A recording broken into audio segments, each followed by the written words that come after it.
Hey guys, Kurt from Time Machine Transfer, just driving home. Anyways, I really think, just keeping you guys posted. I really appreciate everybody's comments and viewing and whatnot.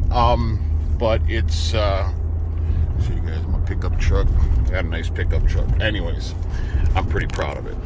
But, if you're not a Ram person, I am. I got a 2500 quad cab 4x4. I love it. So anyways, that's not what the video is about.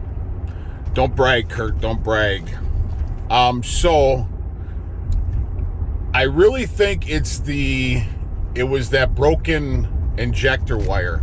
I checked the manifold, the exhaust manifold, and it seemed like it was torqued down.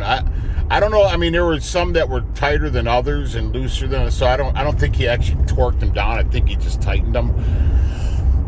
But whatever, they were, it was tight. It wasn't like there's air or anything getting in there. It didn't seem like it was cracked. It's been a long day.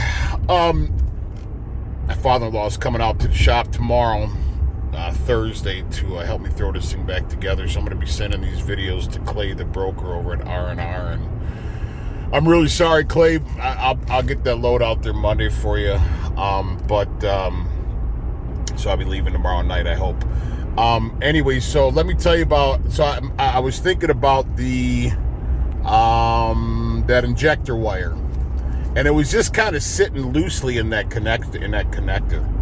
And I want to say that might have been the one that the guy fixed for me over in El Paso, Texas, a couple of years ago. So I had a situation. I was you can see that lightning off to the east there. I'm on Highway 50 in Kenosha County. Anyways, excuse me. So I was running some stuff down for the border wall a couple of years ago, and I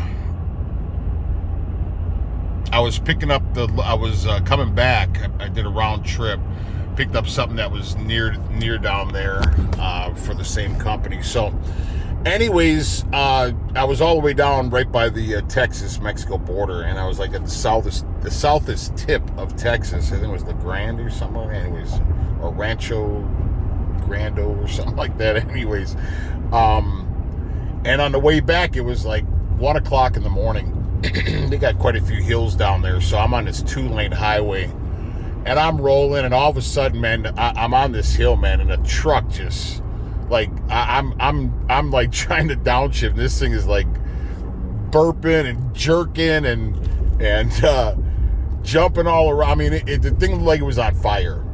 It literally looked like it was on fire. I mean, there was white smoke everywhere, and I'm like, wow, you got to be kidding me. Anyways, I have a mechanic down near El Paso. It's I forgot. It's a little town east of El Paso. East of El Paso. Like, I forgot. It starts with an S, I believe. Anyways, so I stopped there, and he pops off the valve cover. I think he put his diagnostic on it and found that one of the injectors wasn't hitting, and he tells me, he's like, yeah, something wrong with your injector. So anyways, he found a broken wire, and it was crazy what one broken wire on an injector, how it totally just wreaked havoc on a truck. So I'm wondering if that was it, and I'm wondering if, and I don't think it was Jesus's fault, because obviously that thing had been spliced before, and I think it might have been the guy in El Paso. But you know, those wire harnesses for these Detroit 60s are just getting harder and harder to find. I'm going to reach out to my guy Tom at Freightliner tomorrow, my parts guy, and we get parts for our trucks from him. And anyways, I'm going to ask him if I can maybe get a brand new wire harness. You know, maybe taking this thing apart as many times as we have, and maybe loosened up that connection possibly, or it was just a bad splice.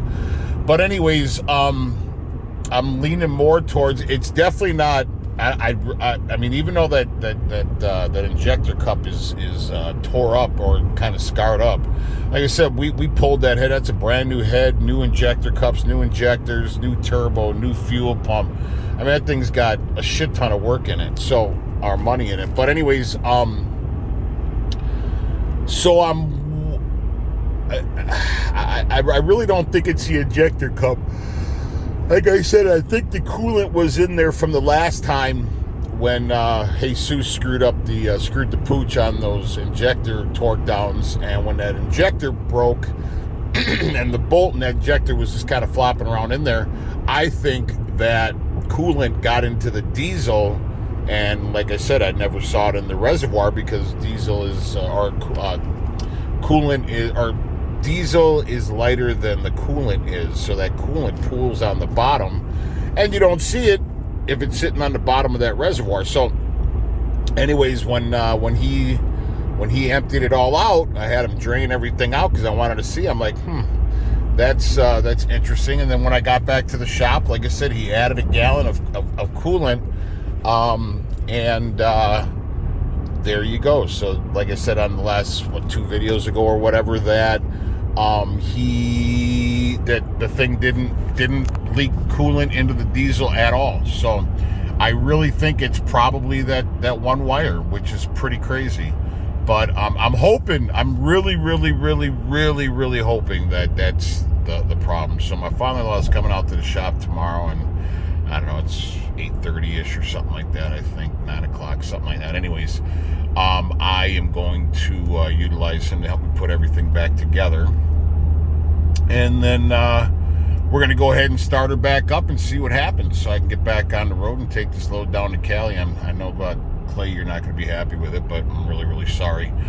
Not how we do business, but I'm really trying my hardest. But anyway, so yeah, that's a story about a broken injector wire and how it literally almost had me dead on the side of the road. I mean, I crippled back to, I forgot the name of the damn town, but anyways, it's just right outside of El Paso. But anyways, and then I'm gonna rerun the overhead tomorrow, and just double check everything. I really don't, the only thing I don't understand is why my exhaust is kind of loud. I didn't pull the exhaust off to check the gaskets, and I might end up doing that, but then I'm gonna have to pull the turbo. But I already got it to this point, so I mean, what's another 2 hours to pull? No, I don't even think it's 2 hours to pull the turbo. I mean, I put that turbo on, so I really should probably check the manifold gaskets just to double check. That would make sense why it's running loud. So anyways, I wouldn't put anything against Jesus, what he wouldn't have done or what he did do. So anyways, I'm just babbling now, just wasting some time on my way home. It takes about a half hour, 35 minutes to go from our shop in Burlington to Kenosha where we live.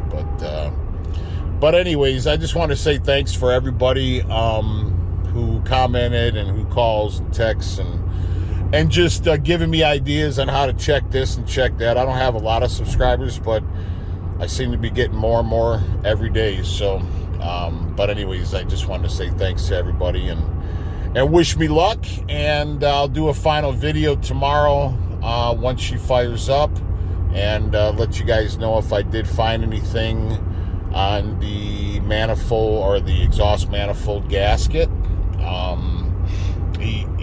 I don't know if you're not supposed to use the old one, but that exhaust manifold is only a few months old. I think it's only about 4 or 5 months old. So I was told that he could go ahead and reuse that. So, but we'll see. Anyways, I just wanted to kind of give you guys an update on the whole wire story on the injector, and please like and subscribe to the channel.